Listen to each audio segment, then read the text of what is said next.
Natapos na natin balutan yung ating mini karaoke, Bluetooth mini karaoke. Ayan, may sasalpa natin yun ay D100. Ayan, may mga butas na yan para sa mid-range tweeter at saka sa Airbin. Ito yung para sa speaker nya. Ayan, ayan. Ito naman ang kanyang likod. Wow, ganda ng kulay guys. Ayan, ang ganda ng kulay nya. Ganda, linis tingnan. Wow, sana all. Ano, ibabaw niya guys. Ayan, dalawang digits ilalagay natin dyan. Ang ganda, linis. Ayan, ayun, mga gusto dyan magpagawa. Ayan, pagawa na kayo, PM nyo lang ako guys. Ayan, ito yan, may gulong na rin yan, diba?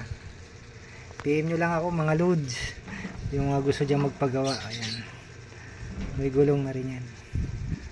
Pwedeng sa inyo lahat ng materialis, labor lang ang akin para alam niyo yung presyo ng materialis. Ayun, no? Wow, ang ganda.